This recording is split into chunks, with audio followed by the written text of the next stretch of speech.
questionário do dia 23, nós conseguimos visualizar a questão errada? Eu acho que não, só depois que fecha o... Na verdade, ele dá, se não estou enganado, né, porque já tem muito tempo que eu coloquei ele na plataforma, ele vai dar para você a quantidade de acertos e erros, mas ele não diz qual questão que você acertou ou errou, né? Até porque você tem 4 chances de fazer o questionário, né? Então, se ele der na primeira chance qual questão você acertou ou errou, né? Aí na outra já fica, né? Não tem como. Então, eu acho que ele só dá essa resposta de qual questão que você acertou ou errou depois que fechar o questionário e não puder mais ter gente respondendo, né? Ou seja, depois do dia 23, tá? Inclusive, a gente vai falar um pouquinho sobre o questionário aqui na aula de hoje. Só que antes, eu queria também dar um aviso para vocês que é com relação à recuperação, né? Como são 2 bimestres, a recuperação é semestral, só tem que fazer a recuperação quem tiver abaixo da média, juntando a nota dos 2 bimestres. Tá? Então, por exemplo, vamos supor que no primeiro bimestre você tenha ficado com 5, né, um pouco abaixo da média, né, que a média é 6. E aí no segundo bimestre você tirou 7, 7,5. Aí somando a média dá 6, né? Então essa pessoa ela não precisa fazer a atividade de recuperação, tá? Só tem que fazer a atividade de recuperação quem tiver ficado abaixo da média, tá? Então vamos supor que uma pessoa tirou 4 no primeiro bimestre. E aí no segundo bimestre tirou 6. Essa pessoa ela está abaixo da média, né? Porque tirou 4 no primeiro e 6 no segundo, não dá para fazer 6 pontos juntando os dois, né? Ou seja, somando não dá 12, para ter média 6. Tá? Então essa pessoa ela tem que fazer recuperação. E daí ela vai fazer uma recuperação relativa à nota do primeiro bimestre. Porque foi no primeiro bimestre que ela tirou nota baixa, tá? Então vamos supor, tirou 4 no primeiro e 6 no segundo, ficou com nota baixa no primeiro, mas não ficou no segundo. Então, faz a recuperação só das avaliações, do conteúdo relativo ao primeiro bimestre. Tá? Por exemplo, se alguém tiver tirado, sei lá, 3 pontos no segundo bimestre e 7 no primeiro, é a mesma coisa. Ela ficou com nota baixa no segundo bimestre, mas não ficou com nota baixa no primeiro. Né? A soma das duas notas não dá para ter média 6, né? Porque se ela tirou 7 e tirou 3, somando dá 10. Então não dá 6 pontos de média. Né? Então essa pessoa vai fazer uma atividade de recuperação relativa ao segundo bimestre. Tá bom? Agora vamos supor que você tenha tirado 5 e 7. Né? 5 e 7 dá média 6. Então, mesmo que tenha ficado com a nota um pouco abaixo no primeiro bimestre, não precisa fazer atividade de recuperação, não. Porque a média tá boa, tá 6, né? Ok? Então, o que eu queria falar sobre o conteúdo na aula de hoje é sobre essas questões aqui do questionário, né? Tem uma questão aqui, que é essa questão 11, é a 11 e a 12, né? Que diz para a gente o seguinte, né? Você tem um gráfico, esse gráfico aqui ele mostra a corrente em função do tempo, né? E ele pede para você calcular qual é a quantidade de carga que atravessa um certo ponto aí, né? Entre um intervalo de tempo aí de 5 a 10 segundos, tá? Então, como é que a gente resolve esse problema? Primeiro, vamos relembrar a definição de corrente, né? Vou abrir aqui.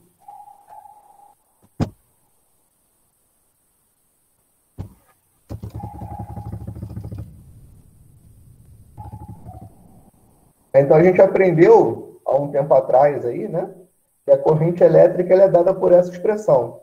Né? Você tem uma certa quantidade de carga que atravessa a seção reta de um fio, né? Então, um ponto aqui no fio, dividido pelo intervalo de tempo que dura, né, o movimento aí dessas cargas. Tá? Então, vamos supor que por essa seção reta aqui, que é dada por essa circunferência vermelha, tenha passado 10 coulombs de carga elétrica em 2 segundos.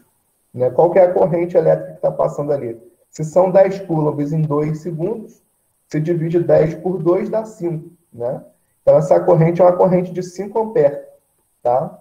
Essa é a definição de corrente que a gente viu lá na primeira aula do módulo 2, tá? Agora, se eu quero saber, por exemplo, qual foi a quantidade de carga que atravessou a seção reta num certo intervalo de tempo, eu pego esse intervalo de tempo e passo multiplicando a corrente, tá? Então, se eu sei quanto é a corrente e sei quanto que durou esse intervalo de tempo, então, quando eu multiplico a corrente pelo intervalo de tempo, isso dá a quantidade de carga elétrica que passou por ali, tá?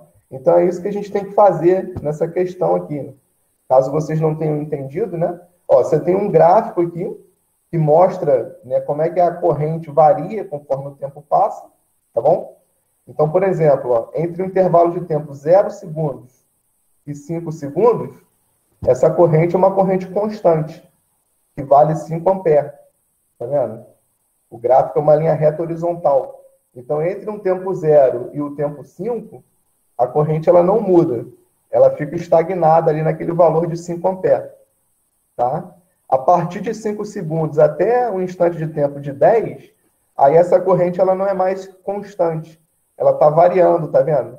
Ela está diminuindo conforme o tempo passa. Esse gráfico está mostrando isso. Tá? Então, como é que a gente pode fazer para determinar a corrente, aliás, a corrente não, né? Mas a quantidade de carga que atravessa a seção do fio entre esse instante de tempo, de 5 segundos e 10. Você calcula a área dessa região, tá? E se você for ver, aqui no eixo vertical você tem a corrente. Aqui no eixo horizontal, você tem o tempo. Então, quando você multiplica tempo por corrente, isso dá carga elétrica, né? Conforme a gente vê nessa definição aqui. Ó. Se eu pego a corrente I e multiplico pelo intervalo de tempo ΔT, isso dá a carga aqui. Tá? Então, se eu quero saber a quantidade de carga que atravessa a seção do fio, num certo intervalo de tempo, eu vou pegar aquela corrente e vou multiplicar pela variação de tempo, pelo intervalo de tempo. Tá? Só que nesse caso aqui, desse exemplo, essa corrente está variando. Tá? Então, o que a gente tem que fazer é pegar esse gráfico e calcular a área abaixo desse gráfico. Quando eu calculo essa área, eu estou pegando justamente a quantidade de carga que atravessa a seção do fio. Tá? Então, que figura geométrica é essa que a gente tem aqui? Ó? Entre 5 segundos e 10 segundos. É um triângulo, né? Um triângulo retângulo. Tem um ângulo de 90 graus aqui. E daí você sabe calcular a área de um triângulo. Pega um lado, aqui é 5, né? Porque a altura aqui é 5, tá vendo? Multiplica por esse lado deitado aqui, ó, que também é 5, né? Porque varia do 5 até o 10, e divide por 2, tá? Então, é essa lateral vezes essa, dividida por 2. Isso dá para você a quantidade de carga que atravessa a seção do fio no intervalo de tempo aí, entre 5 e 10 segundos. Tá ok? E aí o exemplo 12, a questão 12, é praticamente a mesma coisa, ele só muda o intervalo de tempo.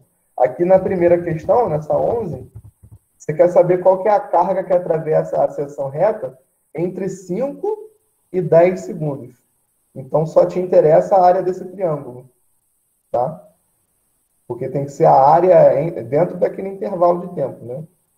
Então, só tem essa região aqui para calcular, tá? Agora, se você quer saber a carga, né, que atravessa a seção do fio entre 0 e 10 segundos, aí você tem que calcular a área dessa região toda, tá? Então, você pega a área desse triângulo e soma com a área desse quadrado aqui, tá bom?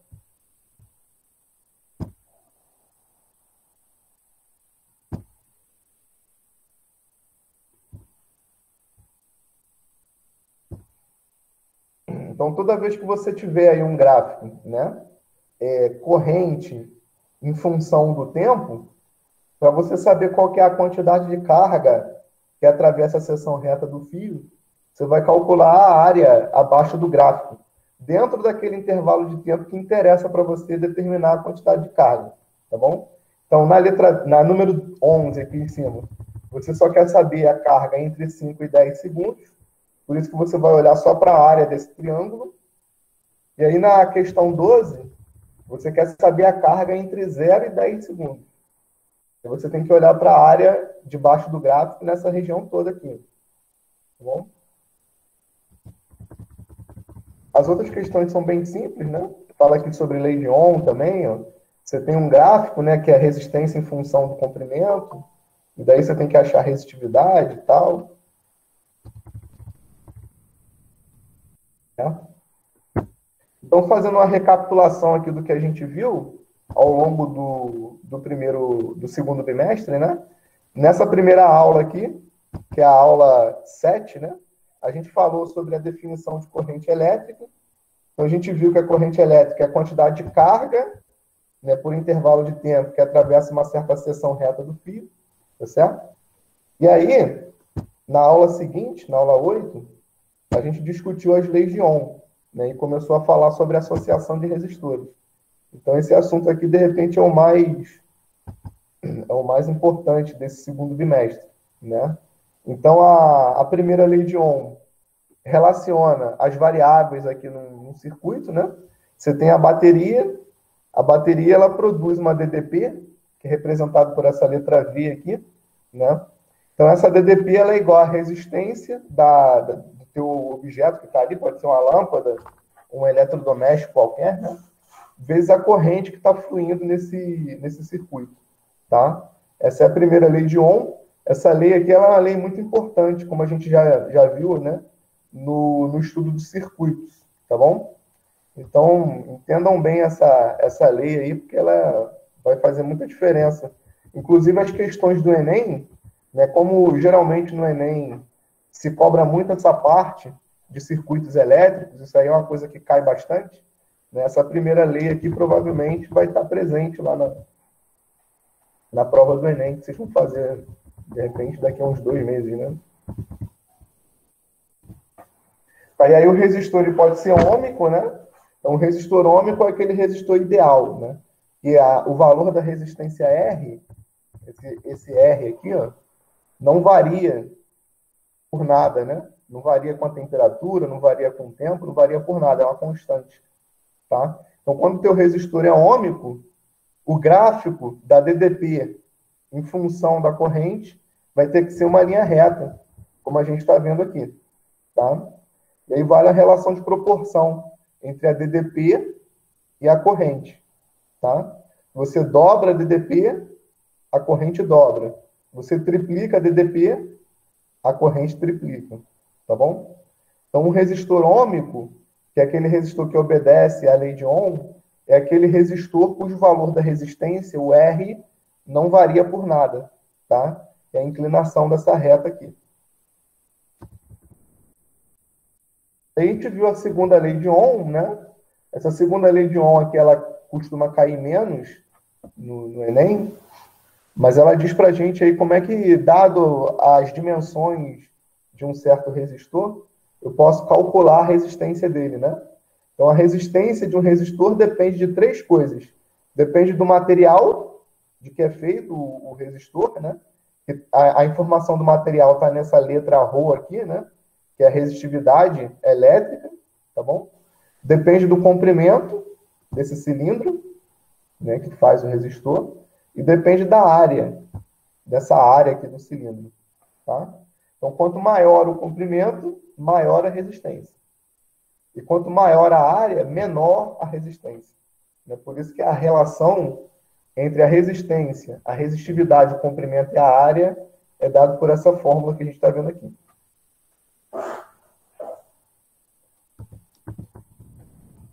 Daí a gente viu também a associação de resistores, né? Então, a associação de resistores pode ser de 2 tipos, né? Você tem a associação em série, que é essa que a gente está vendo desenhada aqui nessa figura, tá? Então, você tem aqui uma fonte de tensão, né? Uma DDP, que faz a corrente acontecer aqui no circuito. E daí você tem 3 resistores. Esses 3 resistores aqui, eles estão associados em série, né? Porque eles estão ao longo de um mesmo fio, tá vendo? Então, a gente aprendeu que nesse caso, a resistência equivalente é dada pela soma dessas três resistências, tá? Então, qualquer resistência equivalente que substitui essa associação aqui. Ó, a resistência equivalente vai ser R1 mais R2 mais R3, tá? Isso porque são três resistores associados, tá bom? E daí a gente viu que como as resistências elas estão associadas em série, significa que a corrente que passa pelas três é a mesma, tá? Só tem um fio aqui nesse circuito, tá vendo? Então esse fio vai estar sempre conduzindo a mesma corrente. Tá? Por isso que a corrente que passa aqui por R1 é a mesma que passa por R2, que é a mesma que passa por R3, tá? Que é a corrente que sai aqui da bateria, tá bom? Então, quando a associação é em série, a resistência de cada um resistor, né, é diferente, mas a corrente que passa por eles é a mesma, tá? E aí, consequentemente, a DDP que delimita aqui cada resistor também vai depender da resistência, tá? Então, por exemplo, se essa resistência R1 é diferente da resistência R2, a DDP aqui que delimita o R1 vai ser diferente da DDP que delimita o R2, tá? E aí, quando você soma essas DDPs que delimitam cada resistor, isso tem que dar a DDP total do circuito aqui, esse valor U, né? Então, vamos supor que aqui esse valor U seja de 10 volts, tá? Se aqui no R1 você tiver 5 volts e no R2 você tiver 2 volts, a soma dá 7, né? Fica faltando 3. Então, a DDP que você vai ter no R3 é 3, tá? De modo que a soma das 3 DDPs vai dar a DDP total do circuito, que é 10 volts. Tá bom? Então, essa foi a associação em série, né?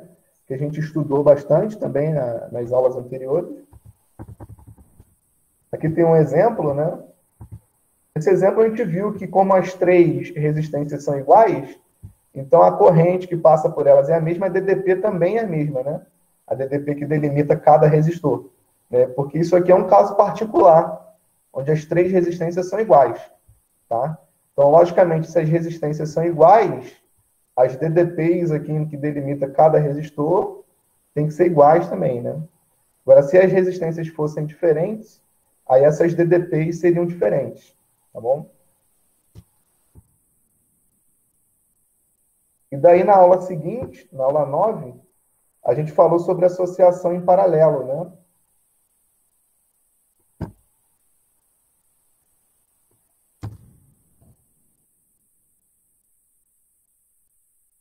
Associação em série aqui. E tem a associação em paralelo, né? Como é que funciona a associação em paralelo? Você tem a bateria, que fornece tensão, o DDP, para o circuito, né? E aí essa bateria ela está ligada aqui nos fios, né? Então sai uma corrente aqui pelo polo positivo, mas essa corrente ela chega num certo ponto, que a gente chama de nó, e aí essa corrente ela se ramifica, né? Ela se distribui, tá? E aí cada parte dessa corrente vai passar por um resistor. Então você tem aqui um I1 passando pela resistência R1, você tem um I2 passando pela resistência R2 e um I3 passando pela resistência R3. Tá? Então você vê que nesse caso, ao contrário do que acontece na associação em série, né, as correntes são diferentes para cada resistor, tá bom? Aqui a corrente é diferente, mas a DDP é a mesma, porque cada resistor desse, ó, está delimitado pelos mesmos pontos, pelos mesmos nós, tá? Então, a diferença de potencial entre esse ponto e esse vale para os três resistores, tá bom? Então, a DDP que delimita o R1 é a mesma DDP que delimita o R2, que é a mesma DDP que delimita o R3.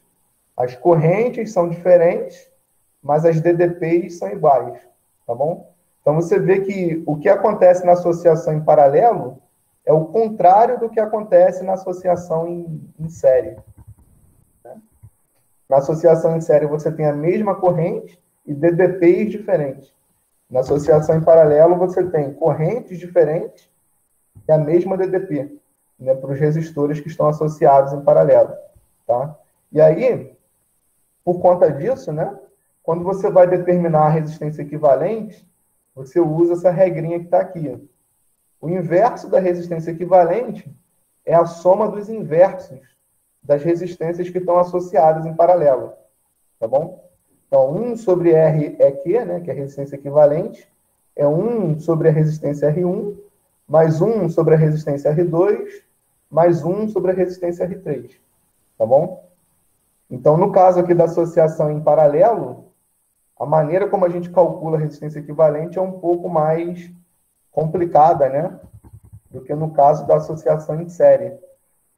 A associação em série é só somar as resistências associadas e pronto, né? Associação em paralelo, não. Você tem que somar os inversos dessas resistências, tá? E aí tem a lei de Kirchhoff, né? O que é a lei de Kirchhoff? Essa primeira lei de Kirchhoff. Ela diz o seguinte, ó. A corrente que chega no nó, essa corrente I aqui, a total, né, do circuito, quando ela chega nesse nó, ela se ramifica, né? Então, essa corrente total, ela é igual à soma das correntes que vão para cada fio ali na associação em paralelo, tá?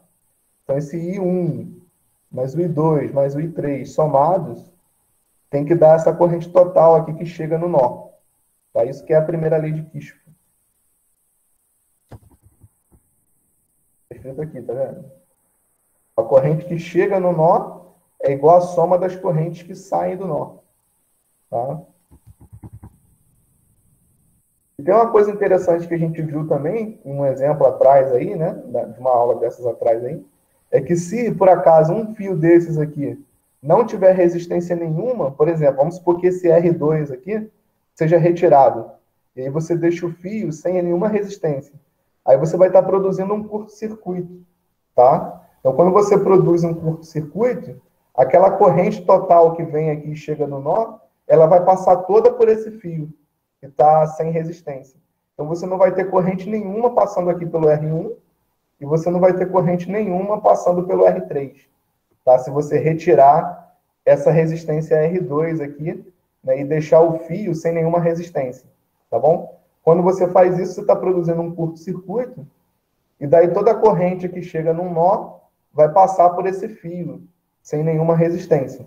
Que é o que a gente tem aqui nesse exemplo do questionário 2, ó, nessa questão do questionário 2. Tá? Você tem aqui 3 lâmpadas, tá? São essas ondinhas aqui, tá vendo? Então, você tem 2 lâmpadas, que é essa L2 e a L3, que estão associadas em paralelo, tá vendo?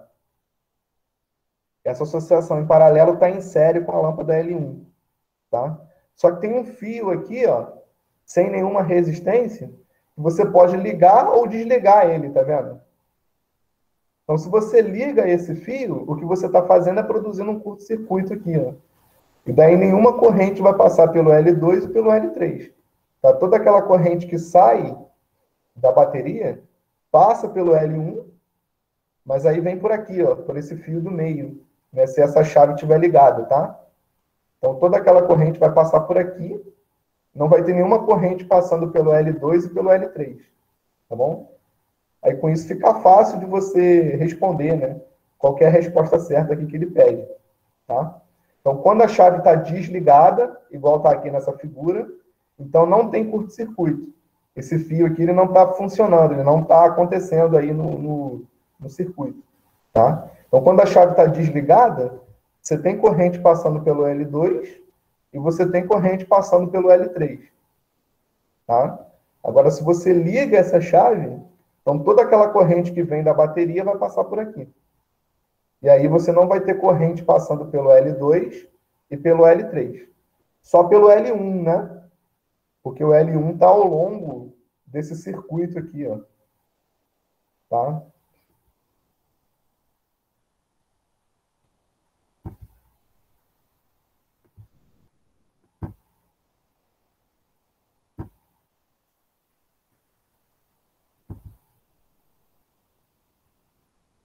Então, a gente viu alguns exemplos aqui também, né? Algumas aulas atrás. Se vocês tiverem alguma dificuldade aí na hora de fazer as contas, é só dar uma olhadinha na resolução que a gente viu. Algumas aulas, né, estão disponíveis aí na plataforma, tá certo?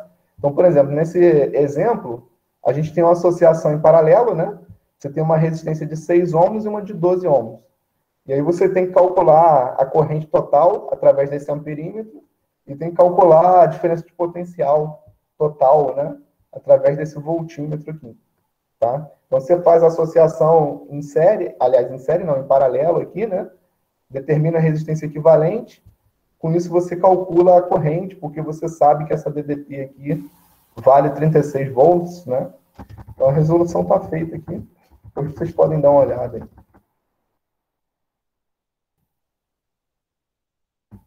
Na última aula que a gente teve aqui no segundo bimestre, a gente falou sobre o efeito Joule, tá? Então é o seguinte, quando você tem um resistor, que é essa lâmpada aqui, né? O que esse objeto faz é pegar a energia elétrica do movimento aqui dos elétrons nessa corrente, né? E transformar isso em calor. Transforma a energia elétrica em energia térmica através desse instrumento, tá? Então, o efeito Joule, e a lei de Joule, né, diz para a gente como é que acontece essa transformação, né, de uma forma de energia em outra, tá? Então, quando você tem, por exemplo, 50 joules de energia sendo transformada de uma forma em outra, no intervalo de tempo de 2 segundos, você tem uma potência aí, né? Essa potência você pega a energia transformada, divide pelo intervalo de tempo e você tem o valor da potência, tá? Então, se são 50 joules de energia transformada a cada 2 segundos, são 25, né? 50 por 2 dá 25.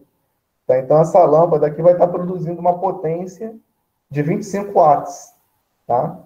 E a gente sabe que essa potência, por definição, ela é dada pela DDP, que a bateria fornece por circuito, multiplicada pela corrente que vai estar fluindo aqui pelo fio. Tá? Então, vamos supor que essa DDP aqui fornecida pela bateria, né, seja uma DDP de 120 volts, tá bom? Se aqui você tem uma corrente de 6 amperes, tá? Qual que é o valor da sua potência produzida na lâmpada? Você pega 120, multiplica por 6, isso dá 720, né? E aí você vai ter aí na lâmpada uma potência de 720 watts sendo produzida, tá? Então isso foi o que a gente viu na última aula sobre circuitos elétricos.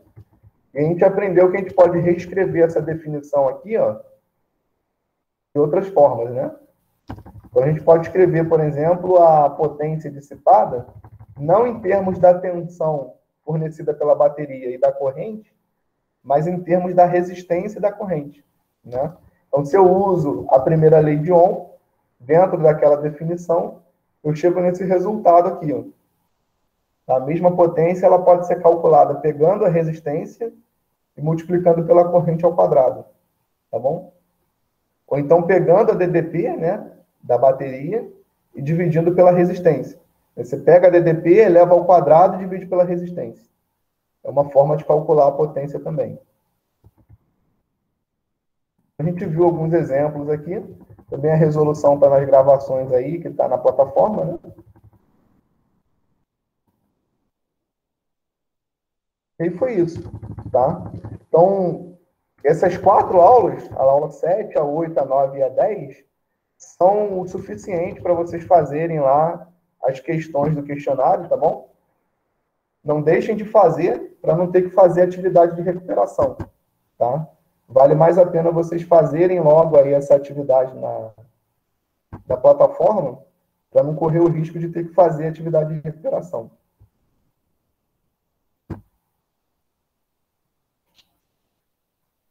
Se alguém quiser tirar alguma dúvida de alguma questão, alguma atividade que a gente tenha feito aí anteriormente, pode ficar à vontade. Eu já vou colocar aqui a lista de presença.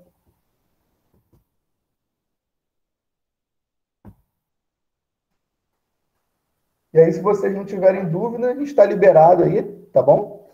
Fiquem atentos na plataforma, que até amanhã, né, amanhã de manhã, amanhã à tarde, eu já vou ter colocado lá a última atividade do módulo 2. Vocês não devem perder para não ter que fazer recuperação.